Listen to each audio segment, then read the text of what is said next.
محمد منیر حیدر صاحب، دیگر معزز علماء کرام، دور و نزدیک سے تشریف لائے برادران اسلام، اللہ پاک ہماری حاضری قبول و منظور فرمائے۔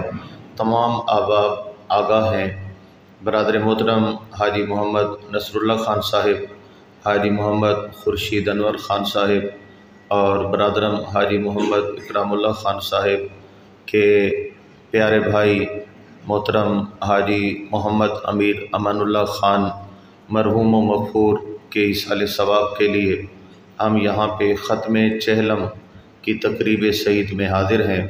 اللہ تعالیٰ عزیزم محمد فیصل خان، ان کے بھائی، گھر والے اور مرحوم و مغفور کے بھائیوں کو اللہ تعالیٰ صبر جمیل عطا فرمائے اور اس اہتمام کو اپنی بارگاہ میں شرف قبولیت نصیب فرمائے۔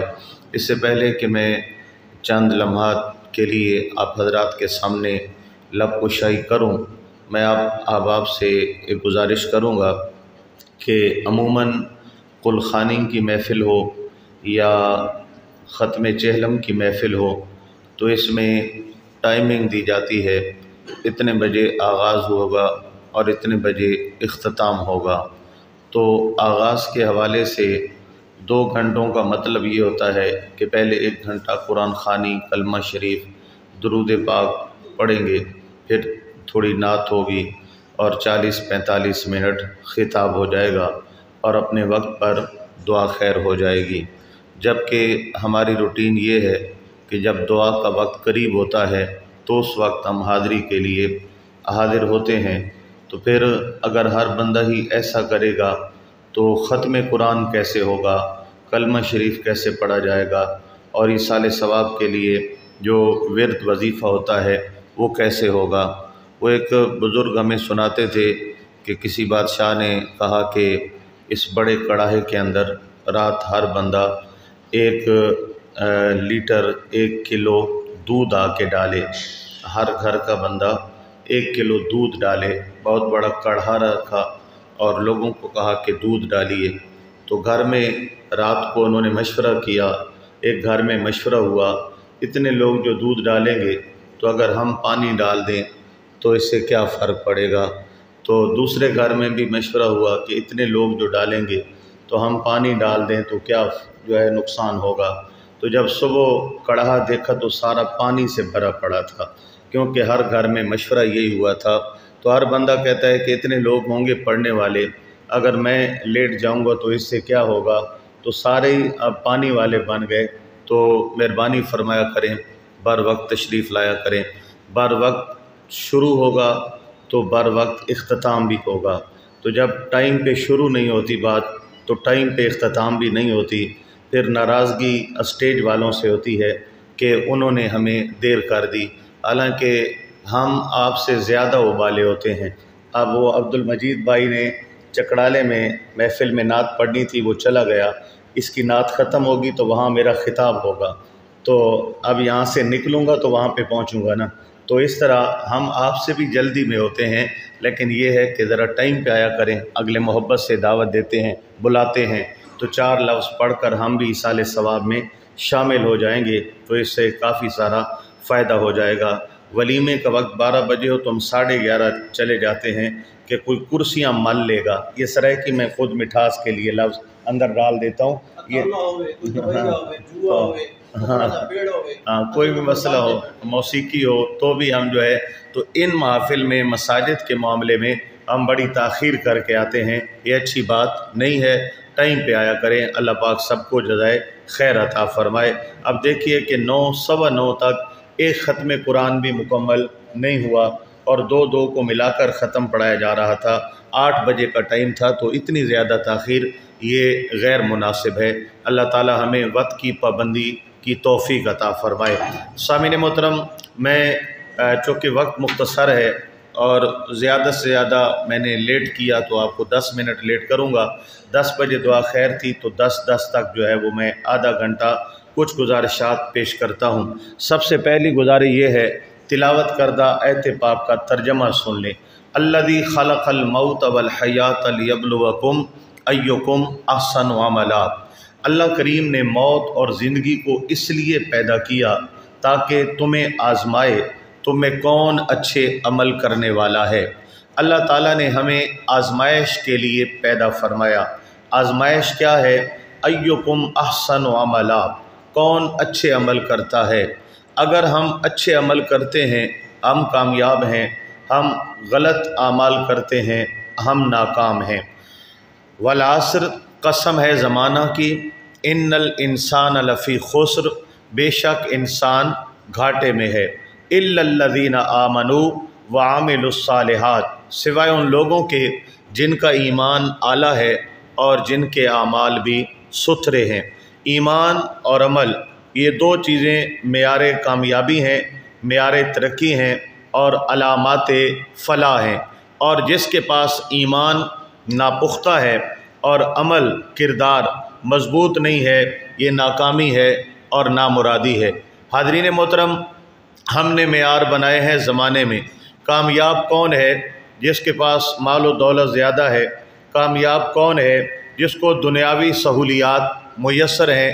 کامیاب بڑا نام، بڑا خاندان وغیرہ وغیرہ، بڑا عہدہ، جبکہ یہ تمام دنیاوی معاملات ہیں۔ کل من علیہا فان، اس ہر عہدے، ہر چیز، ہر مخلوق کو فنا ہے۔ وَيَبْقَى وَجْهُ رَبِّكَ ذُو الْجَلَالِ وَالْإِكْرَامِ، ذات باری تعالیٰ کو بقا ہے۔ اللہ پاک کی ذات باقی ہے، باقی سب فنا ہے۔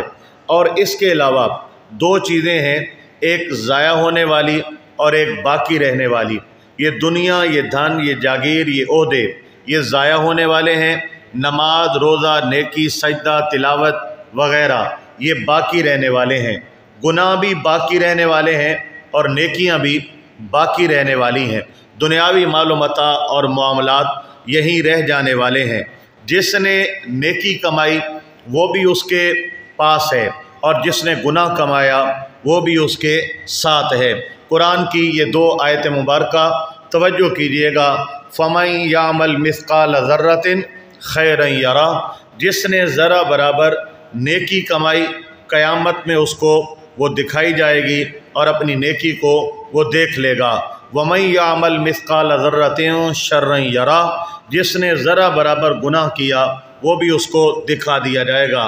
ہم نے آج سے سال، 2 سال، 5 سال پہلے جو نیکیاں کی ہمارے ذہن میں نہیں ہیں، لیکن اس کتاب میں لکھی ہیں اور اللہ کے علم میں موجود ہیں۔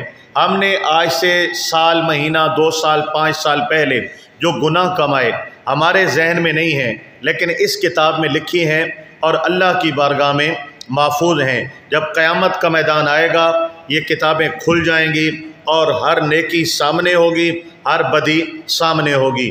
بدی کرنے والا شخص وہاں پہ پچھتائے گا اور یہ بولے گا، یا لیتنا اطعنا اللہ و اطعنا الرسول، اے کاش میں نے اللہ رسول کی بات مانی ہوتی تو آج خائب نہ ہوتا، خاسر نہ ہوتا اور یہاں ضائع نہ ہوتا۔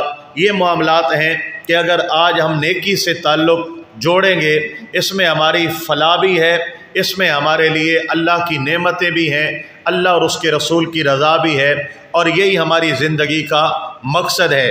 اگر ہم گناہوں سے جڑے رہیں گے جیسے گناہوں سے جڑے ہوئے ہیں اور تگڑے کر کے جڑے ہوئے ہیں تو سامعین محترم اس میں وقتی لذت ہے، وقتی ایک خواہش ہے، وقتی ایک نفس کی ہوس ہے، اس کے علاوہ اس کے نقصانات بہت زیادہ ہیں۔ جیسے شراب پینے والا ایک لذت حاصل کرتا ہے، لیکن میں دینی اعتبار سے بات نہیں کر رہا، دنیاوی اعتبار سے شراب پینے کے نقصانات کتنے ہیں۔ سگریٹ پینے والا لذت کے لیے پیتا ہے لیکن اس کے نقصانات کتنے ہیں۔ اسی طرح اور بہت سی غلط چیزیں بندہ لذت کے لیے استعمال کرتا ہے، جیسے نشے ہیں، لیکن اس کے نقصانات کیا ہیں۔ ایک نیا نشہ ہے آئس، نوجوان نسل تباہ اور برباد ہو رہی ہے۔ اب یونیورسٹیوں میں، کالجوں میں بچوں اور بچیوں کو پڑھنے کے لیے بھیجتے ہیں، وہاں پہ ایک مافیا ہے کہ ان بچوں کو آئس پہ لگانا ہے۔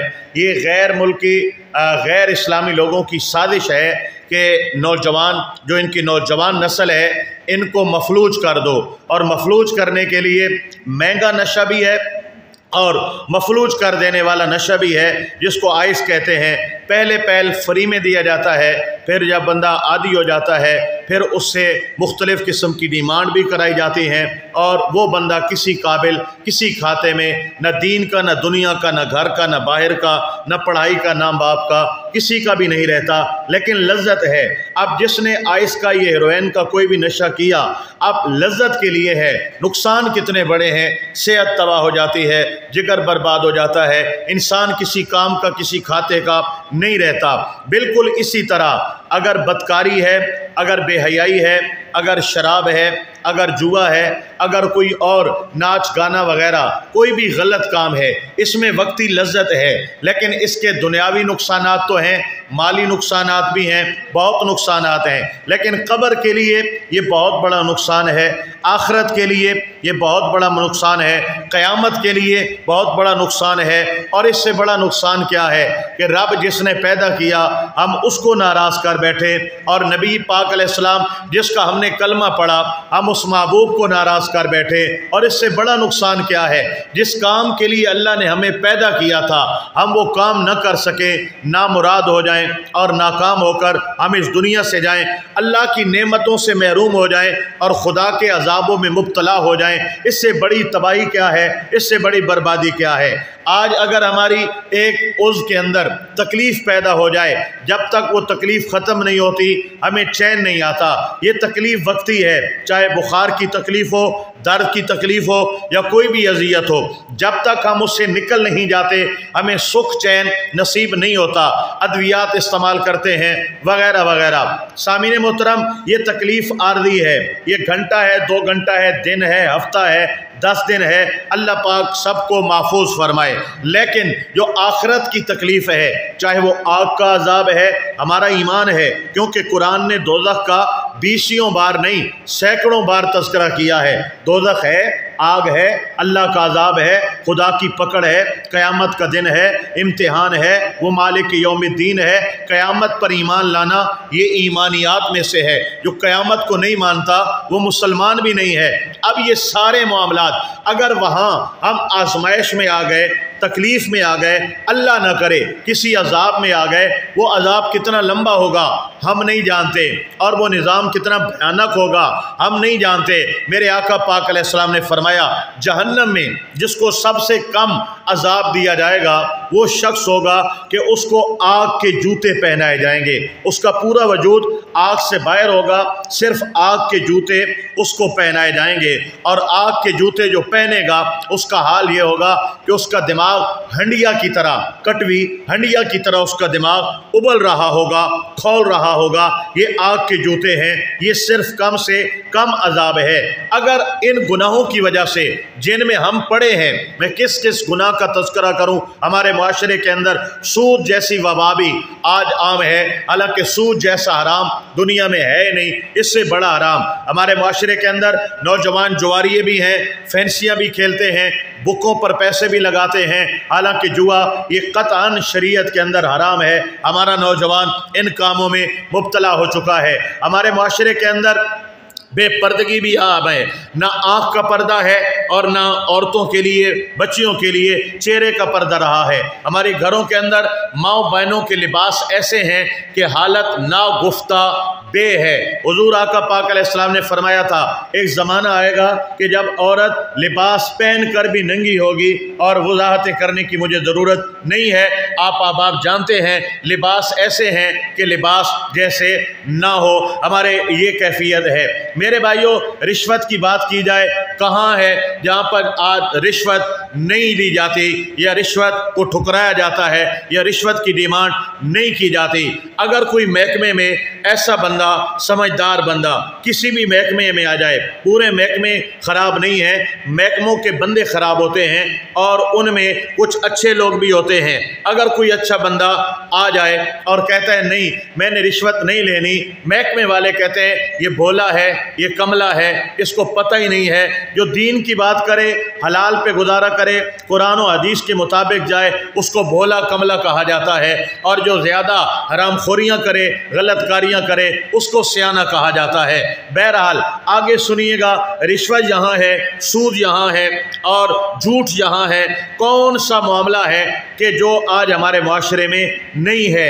گناہوں کی ایک بھرمار ہے، گناہوں کا ایک سیلاب ہے، گندگی کا ایک طوفان ہے جو ہمیں تباہ کر رہا ہے اور بری طرح تباہ کر رہا ہے۔ ہماری آنکھوں پہ پردہ پڑا ہوا ہے، ہمیں نہیں پتہ ہماری موت کب آنے والی ہے، ہم قبر میں کب اترنے والے ہیں، حساب و کتاب کب ہونے والا ہے۔ لیکن جب موت آتی ہے پھر توبہ کے دروازے بند ہوتے ہیں۔ موت سے پہلے آج توبہ بھی کر سکتے ہیں، 5 وقت مسجد میں نماز بھی پڑھ سکتے ہیں، قرآن بھی پڑھ سکتے ہیں، والدین کا احترام بھی کر سکتے ہیں، شرم و حیا والی زندگی بھی گزار سکتے ہیں۔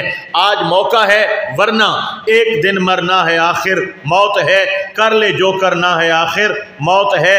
ہاتھی جیسے بھی پچھاڑے، موت نے کھیل کتنوں کے بگاڑے، موت نے ایک دن مرنا ہے، آخر موت ہے، کر لے جو کرنا ہے، آخر موت ہے۔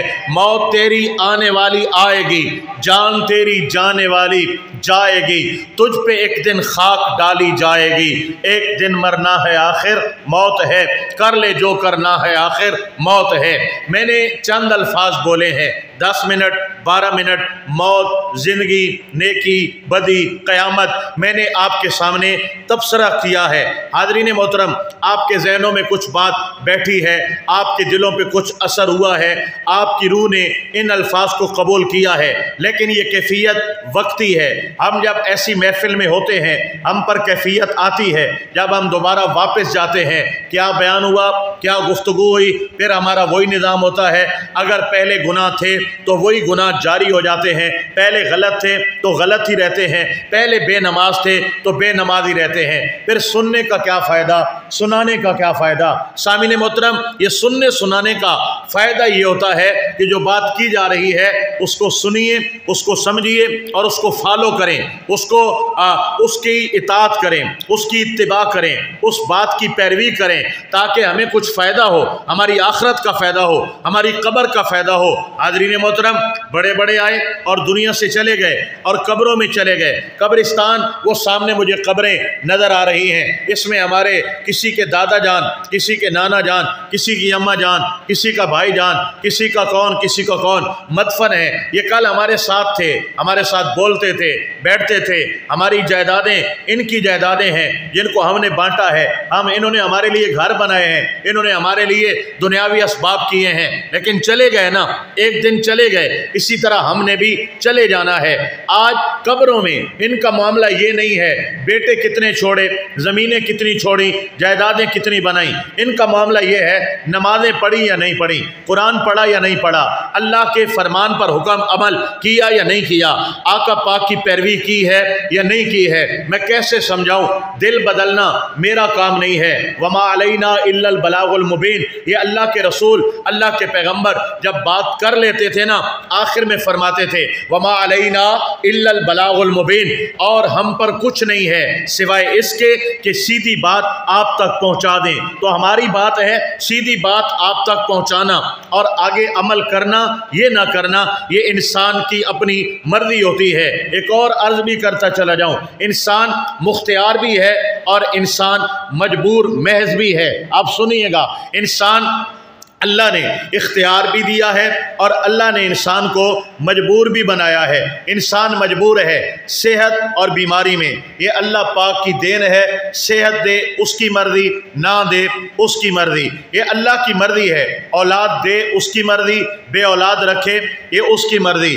رزق بڑھائے یہ اللہ کی مرضی ہے، رزق تنگ کر دے یہ اللہ کی مرضی ہے، اور خوشی ہے یا غم ہے یہ اللہ کی مرضی ہے۔ ان باتوں میں انسان مجبور ہے، جیسے اللہ چاہتا ہے ویسے ہی ہوتا ہے۔ ویسے ہر معاملے میں چاہت اللہ کی ہوتی ہے، لیکن اللہ تعالیٰ نے کچھ معاملات میں انسان کو اختیار دیا ہے۔ نماز پڑھ تیری مرضی، نہ پڑھ تیری مرضی، روزہ رکھ تیری مرضی، نہ رکھ تیری مرضی، اچھائی کر تیری مرضی، برائی کر تیری مرضی، بغاوت پہ آ جا تیری مرضی، اللہ کی اطاعت میں آ جا تیری مرضی۔ ان چیزوں میں ہمیں اللہ تعالیٰ نے دو راستے عطا فرمائے ہیں، ایک سیدھا راستہ اور ایک غلط راستے کی نشاندہی ہے، ادھر نہیں جانا اور اس طرف جانا ہے۔ میرے بھائیوں، اب جس چیز ہمارے اختیار میں نہیں ہے ہم چاہتے ہیں وہ ہمارے اختیار میں آ جائے۔ دولت مند ہونا یا غریب ہونا ہمارے اختیار میں نہیں ہے، ہم چاہتے ہیں، ہم کوشش کرتے ہیں ہم دولت مند ہو جائیں، ہم کوشش کرتے ہیں ہم صحت مند رہیں، لیکن جو اللہ پاک نے ہمیں اختیار دیا نیکی بدی کا، ہم کہتے ہیں اللہ جانے، نماز کا اللہ جانے، روزی کا، سجدوں کا، تلاوت کا اللہ جانے۔ تو جو کام اللہ نے اپنے ذمہ لیے ہم نے وہ اپنے ذمہ لے لیے، اور جو ہمارے ذمہ تھے ہم نے کہا اللہ جانے۔ ہماری سوچ ہی الٹ ہے، ہماری منطق ہی خراب ہے، ہمارا نظام ہی عجیب ہے۔ ہم دلوں کو تسلیاں دینے کے لیے، میرے بھائیوں، دلوں کو تسلیاں دینے کے لیے ہم کہتے ہیں اللہ یہ بھی معاف کر دے گا، یہ بھی معاف کر دے گا۔ اللہ پاک غفور الرحیم ہے، لیکن کوئی اللہ کی طرف رجوع تو لائے، دل میں خوف تو ہو۔ لا تقنطوا من رحمت اللہ، میری رحمت سے مایوس نہیں ہونا۔ ان اللہ یغفر الذنوب جميعا، اللہ سارے گناہ معاف کرنے والا ہے، لیکن آؤ تو صحیح، رجوع تو کرو مالک کی طرف۔ زندہ باد، زندہ باد۔ میرے اللہ کی طرف رجوع تو کرو، مائل تو ہو، تب معاملہ بنے گا۔ تو سامعین محترم، آج کا پہلا پیغام یہ ہے، ہم جو غلط راہ پہ جا رہے ہیں ہم بہت بڑا نقصان کر رہے ہیں، اپنی تباہی اپنے ہاتھوں سے کر رہے ہیں۔ ایک یہ جملہ ہے اور ایک یہ جملہ ہے، اپنے پاؤں پہ خود کلہاڑی مارنا۔ اگر ہم گناہ کر رہے ہیں ہم اپنے پاؤں پہ خود کلہاڑی مار رہے ہیں۔ ہمارے پاس وقت ہے، ہم توبہ کر سکتے ہیں، ہم مسجدیں آباد کر سکتے ہیں۔ اب آئیے، ایک عمل ہے نیک اور ایک عمل ہے برا۔ میں نیک اعمال کے حوالے سے بس ایک گزارش کروں گا، اور وہ کیا ہے؟ سب سے بڑی بات 5 وقت کا نمازی ہونا ہے۔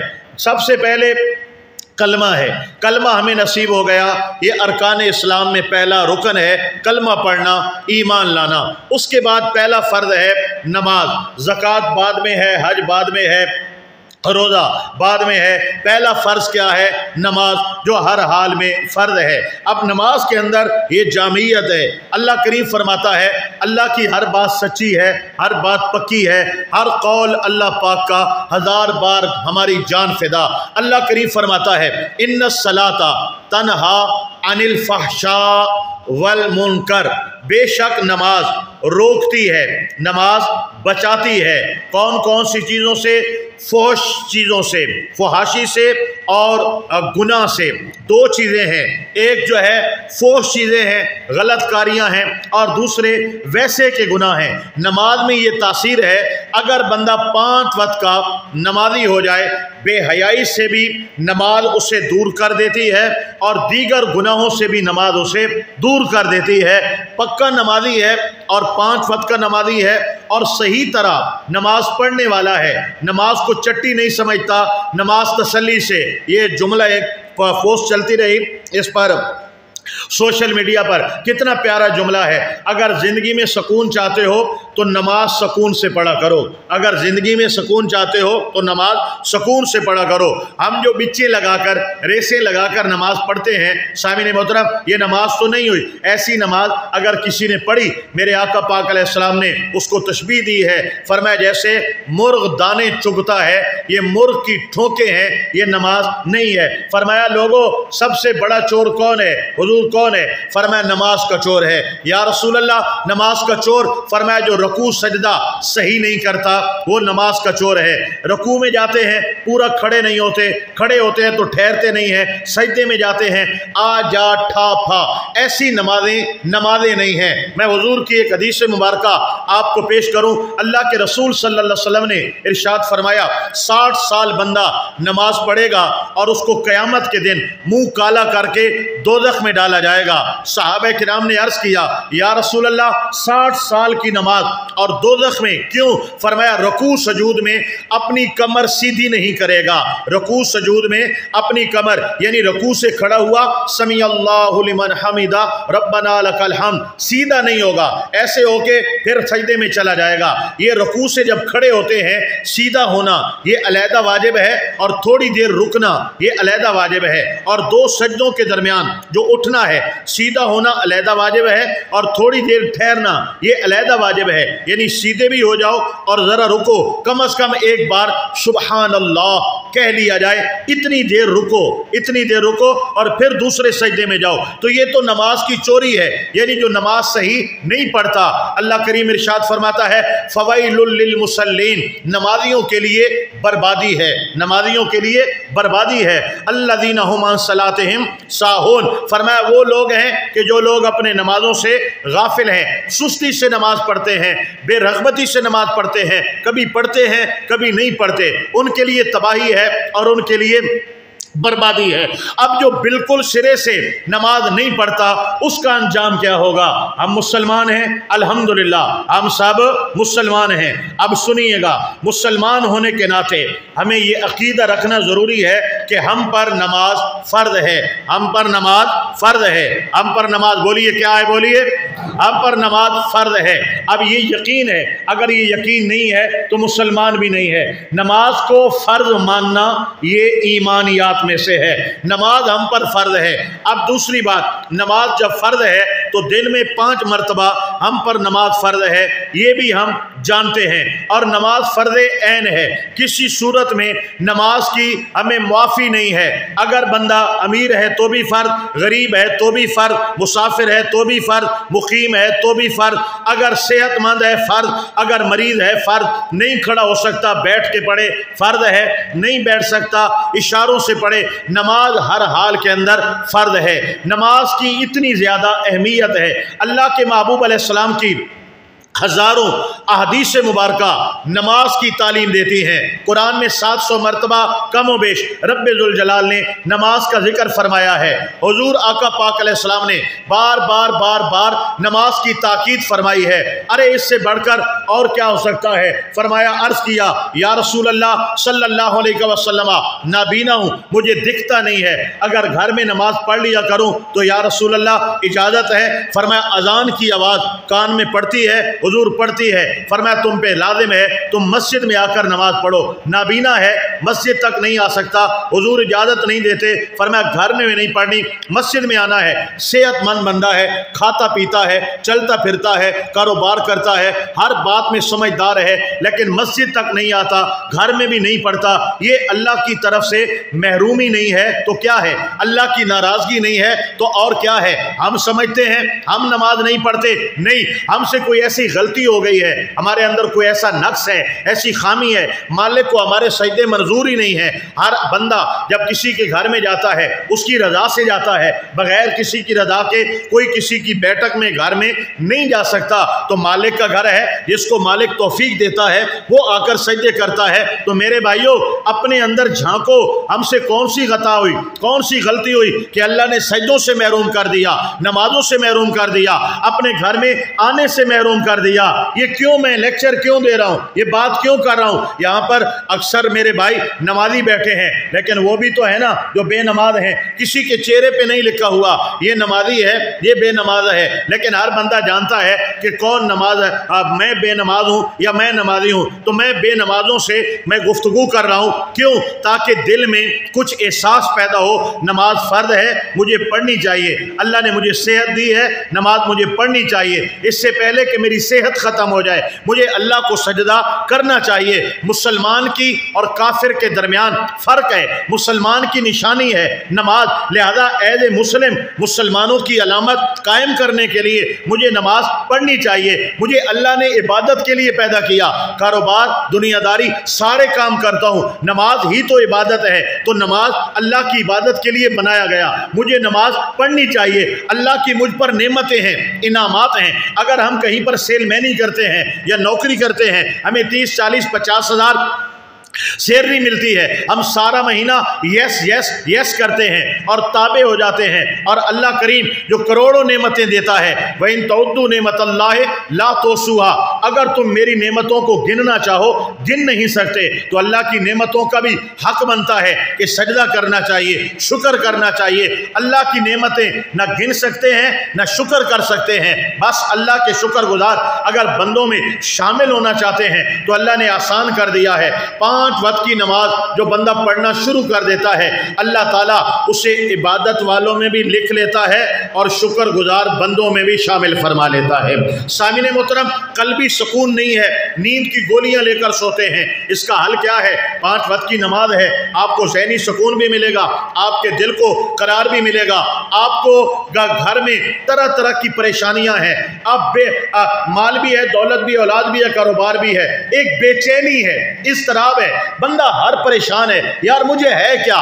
بیٹھا ہے سکون میں بیٹھا ہے، نہ کسی کا دینا ہے، نہ کوئی پریشانی ہے، نہ کوئی مسئلہ ہے، لیکن دل پریشان ہے، بندہ ہر وقت مضطرب ہے۔ یہ کیفیت کیا ہے؟ یہ اللہ سے دوری کا نام ہے، یہ نماز نہ پڑھنے کی وجہ سے ہماری کیفیت ہے۔ کیوں ہے؟ میں آپ کو بتاتا ہوں سامعین محترم، وقت نہیں ہے کہ میں تفصیل میں جاؤں، لیکن آپ کو میں بتاتا ہوں۔ ایک بندہ دنیا کی ہر نعمت میں ہے، اس کو کوئی ٹینشن نہیں ہے، لیکن وہ بندہ جب لیٹتا ہے تو بھی اضطراب ہے، جب بیٹھتا ہے تو بھی اضطراب ہے، ایک ذہن کے اندر اجنبی خوف ہے، بندہ سمجھتا نہیں ہے یہ خوف کہاں سے آیا ہے۔ اب سنیے گا، اصل میں ہم جو ہیں ہمارے اندر ایک اور چیز بھی ہے، روح۔ جب روح ڈلتی ہے تو انسان زندہ جاگتا انسان بنتا ہے، روح نکل جاتی ہے تو انسان مردہ ہو جاتا ہے۔ ہمارا یہ جسم آگ، ہوا، پانی، مٹی سے بنا ہے، اس کا تعلق یہیں سے ہے، یہ زمین ہمارا وطن ہے، آگ یہاں، پانی یہاں، مٹی یہاں،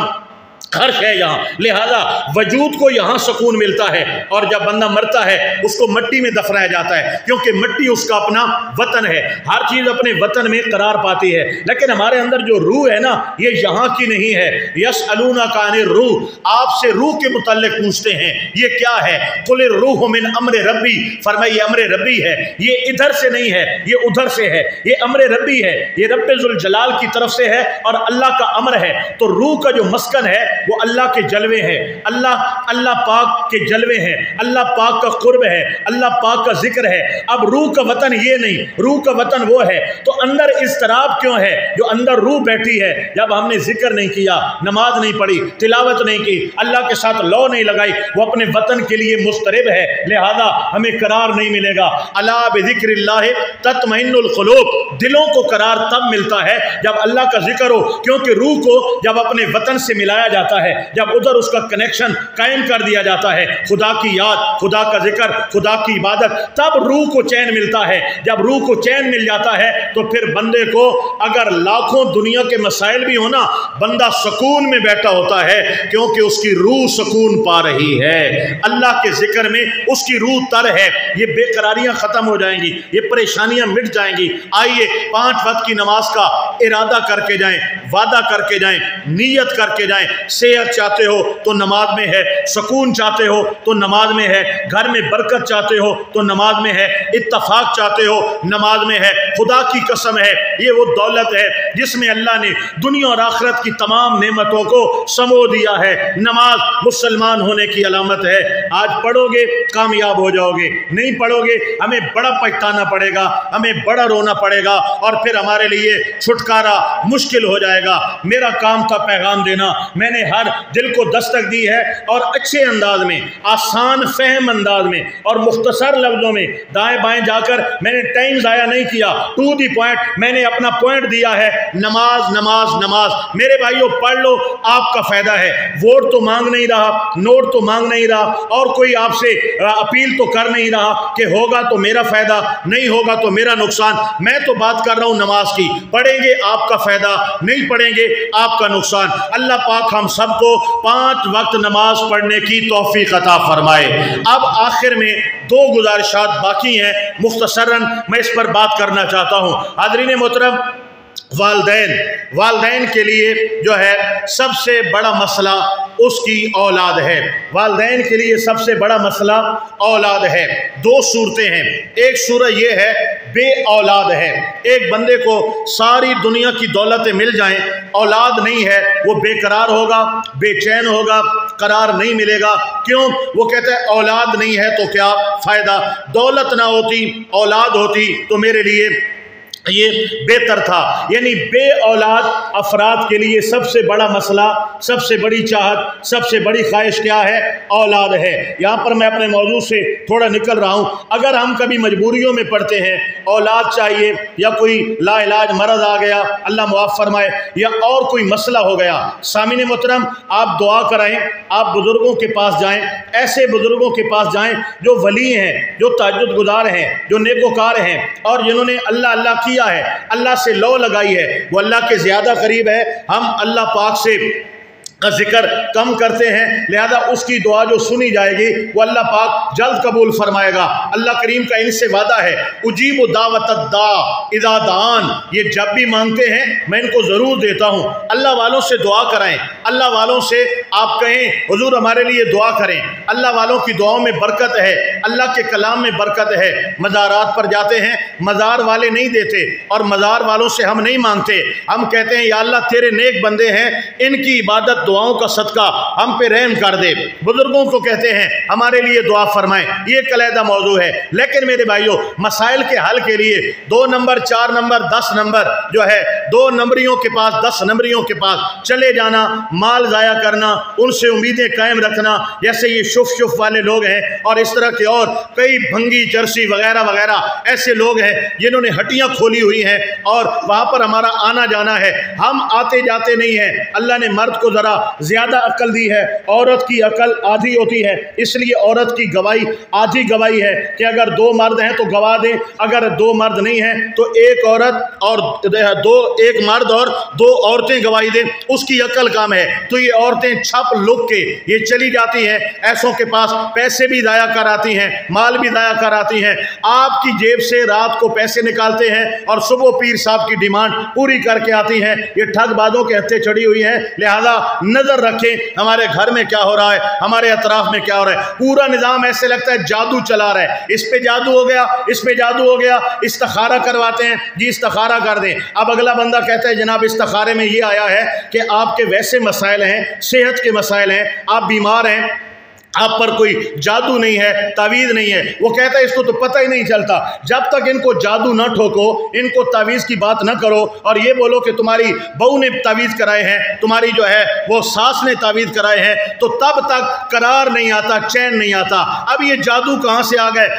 اس وقت سامعین محترم جادو ہے، لیکن یہ بات یاد رکھ لینا کہ اس وقت کوئی پائے کا جادوگر، حالانکہ جادو کفر ہے لیکن پائے کا جادوگر اس وقت بھی نہیں ہے جس کے جادو میں اثر پایا جائے۔ جیسے نیک لوگ جو ہے وہ کرامتوں والے چلے گئے نا، اسی طرح یہ برے لوگ جو جادو کا اثر دکھانے والے تھے وہ بھی اسی طرح عملیات ہیں، عملیات، یہ جو جنات کو قابو کرتے ہیں وغیرہ، یہ بھی ایک شعبہ ہے۔ لیکن میرے بھائیو اس وقت آئے نے بڑے بڑے عامل دیکھے ہیں، کوئی کام کا بندہ نہیں ہے واقعی جس نے جنات کو قابو کیا ہو، موکلات سے بات کرتا ہو اور جنات کے ذریعے مسائل، یہ سب فراڈ ہے، سب دھوکہ ہے۔ اللہ والے جو بیٹھے ہیں، جن کی سیرت ہے، جن کی صورت ہے، ان کے پاس خود جائیں اور عورتوں کو مہربانی فرمائیں، روکیں ان کاموں سے، یہ تباہی کر دیتی ہیں، بربادی کر دیتی ہیں۔ اللہ اکبر و کبیرہ۔ آئیے میں عرض جو کر رہا تھا والدین کی کہ سب سے بڑا مسئلہ یہ ہے اولاد ہو جائے، اولاد ہو جائے، دعائیں کراتے ہیں، منتیں مانتے ہیں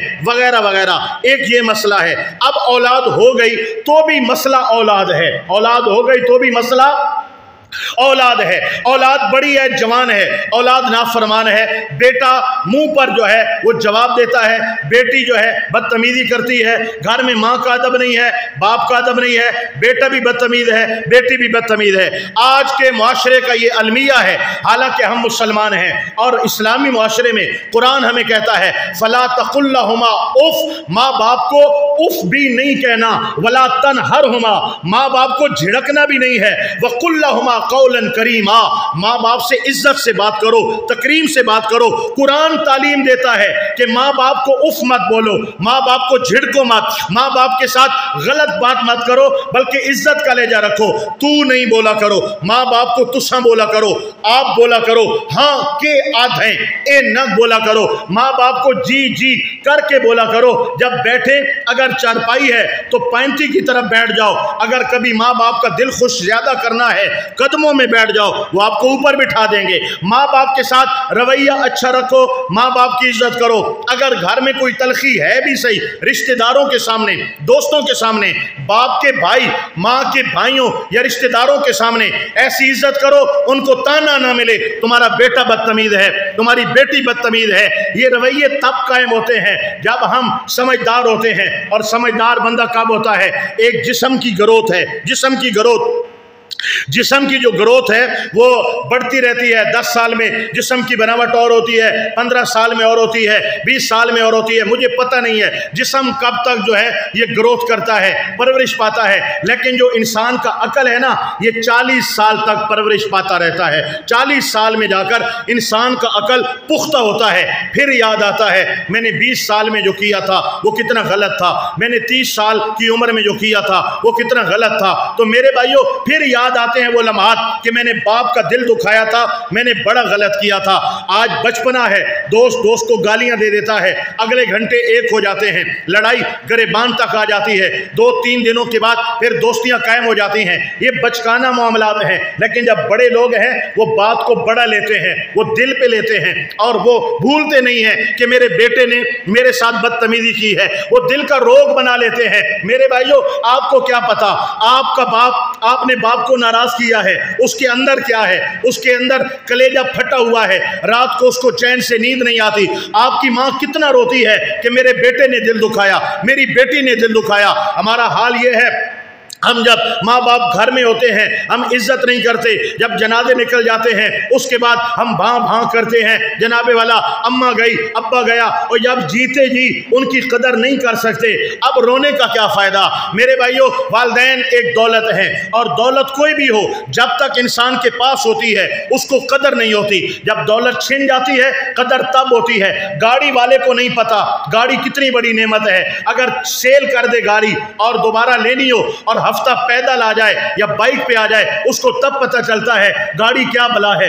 بائک والے کو نہیں قدر کہ بائک کتنی نعمت ہے، صحت والے کو نہیں پتا صحت کتنی بڑی نعمت ہے، چند دن بیمار ہو جائے بستر پہ پڑ جائے تب پتہ چلتا ہے صحت کتنی بڑی نعمت ہے۔ جن کی ماں اور باپ گھر میں بیٹھے ہیں نہیں اندازہ ماں کتنی بڑی اللہ کی نعمت ہے اور انعام ہے، اور باپ اللہ کا کتنا بڑا فضل ہے، لیکن جب ان کی چارپائی نکل جاتی ہے اندازہ تب ہوتا ہے ماں اللہ کی نعمت ہے، اللہ کی رحمت ہے، اللہ کا انعام ہے، باپ اللہ تعالیٰ کی طرف سے ہم پر کتنا بڑا انعام ہے۔ لیکن اب کیا فائدہ جب ان کی قدر نہیں کی، جب ان کے پاؤں نہیں دبا سکے، جب رات کو بیٹھ کر ان کا سر نہیں دبا سکے، جب گھر میں جا کر ہم اپنے ماں اور باپ سے دن بھر کا حال احوال نہیں لے سکے۔ آپ کی بیوی کا حق ہے، آپ کے بچوں کا حق ہے، آپ تھکے ہارے جائیں آپ نے بیوی بچوں کو وقت دینا ہے، لیکن 10 منٹ اگر باپ کے پاس بیٹھ جاؤ گے خدا کی قسم یہ 10 منٹ آپ کے باپ کے لیے عید کی خوشی سے بہت زیادہ ہوں گے۔ اگر 5 منٹ ماں کے پاس بیٹھ جاؤ گے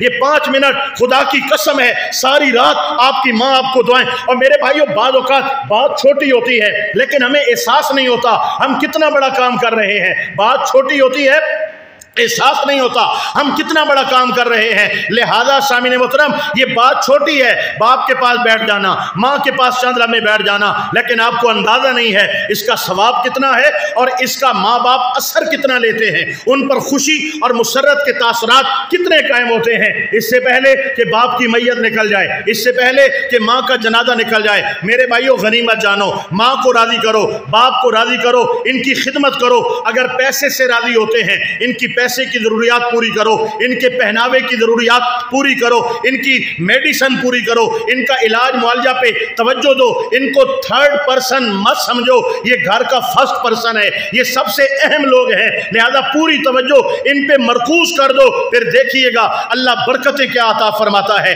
عزتیں کیا عطا فرماتا ہے۔ جو ماں باپ کو آنسو دلاتا ہے وہ کبھی سکھ نہیں پاتا، جو ماں باپ کی بد دعائیں لیتا ہے وہ کبھی سکون نہیں پاتا، جو ماں باپ کو رلاتا ہے اس کو کبھی دنیا میں حقیقی خوشی حاصل نہیں ہو پاتی۔ لہذا ماں باپ کے حوالے سے یہ میری گزارش ہے قدر کرو قدر کرو قدر کرو۔ اب رہ گئی آخری گزارش یہ ہے سامعین محترم قرآن مقدس ہمیں تعلیم دیتا ہے ایک بندے کا قتل یہ پوری انسانیت کا قتل ہے۔ آپ جانتے ہیں کہ پوری دنیا میں اربوں لوگ موجود ہیں، جس نے ایک انسان کو قتل کیا اس نے اربوں لوگوں کا قتل کیا۔ قتل کتنا بڑا گناہ ہے میرے بھائیوں، اس کا اندازہ بھی آپ نہیں لگا سکتے۔ اور قتل و غارت یہ پوری دنیا میں ہے، قتل و غارت مسلمانوں میں کے اندر بھی جو ہے یہ عام ہے، لیکن پچھلے چند سالوں سے میاں والی جو ہے اس میں بہت پیش جا رہا ہے۔ اور جو ہے افسوس کی بات یہ ہے جوان خوبرو پڑھے لکھے نوجوان قاتل اور پڑھے لکھے خوبرو نوجوان مقتول ہو رہے ہیں۔ میرے بھائیوں یہ اللہ پاک کا قہر ہے، یہ اللہ پاک کی ناراضگی ہے۔ یہ سارے معاملات اپنی جگہ، لیکن یہ بات ذہن رکھیے اس میں ہماری تربیت بھی ہے۔ جب بڑے لوگ بیٹھ کر گھر میں باتیں کرتے ہیں سامعین محترم تو اس کا بچوں پر بڑا اثر ہوتا ہے، بڑا اثر ہوتا ہے۔ مجھے یاد ہے کہ ہم چھوٹے تھے تو جب ہمارے بزرگ جو ہے وہ اکٹھے ہو جاتے تھے تو بات کرتے تھے کہ جناب میں تہجد میں 3 مرتبہ اٹھا، میں 3 بجے اٹھا، میری 4 بجے آنکھ کھلی، نماز کی بات کرتے تھے کہ جناب آج جماعت رہ گئی، آج یہ ہو گیا۔ وہ بچپن کے اثرات ہمیں ذہن میں آتا تھا، یار یہ تو تہجد بڑی اچھی بات ہے، یہ نماز تو بڑی اچھی بات ہے۔ وہ جی آج درود تاج نہیں پڑھا، درود تاج رہ گیا، وہ جی تلاوت قرآن آج 2 پارے نہیں ہوئے، آج 1 پارا۔ یہ بچوں پہ اثر ہوتا ہے کہ یہ کوئی اچھی باتیں ہیں جو ہمارے ماں باپ کر رہے ہیں، تو میرے بھائیوں بچے تاثر لیتے ہیں۔ لہذا جب ماں باپ یا ہماری بیٹھک لگی ہے، ایک کہتا ہے میرے دادے نے 3 مارے تھے پھر بھی باہر آ گیا، میرے چاچے نے دیکھا ہے نا وہ 1 کے بدلے 2 بندوں کو مار دیا اور پھر جو ہے وہ 10 سال کاٹ کے دین دلا کے پھر وہ واپس آ گیا۔ بچے تاثر لیتے ہیں کہ بندہ مارنا کوئی چنگا کام ہے، دشمنیاں نبھانا یہ کوئی بڑا کام ہے اور یہ کوئی غیرت والا کام ہے، اور وہ بندے غیرت والے نہیں ہوتے جو بندے نہیں مارتے، جو دشمنیاں نہیں نبھاتے وغیرہ وغیرہ۔ ہماری تربیت، ہماری باتیں ہم نے جو ان کے ذہن میں فیڈنگ پروگرام فیڈ کیا ہے یہ اس کا نتیجہ ہے۔ آج ہماری نوجوان نسل قتل و غارت پر آمادہ ہے۔ رمضان المبارک کے اندر 40 سے زیادہ قتل ہو جاتے ہیں ضلع میاں والی کے اندر، چھوٹی چھوٹی باتوں پر جذبات اتنے ابھر گئے۔ ماں باپ نے اسلحہ کیوں دیا؟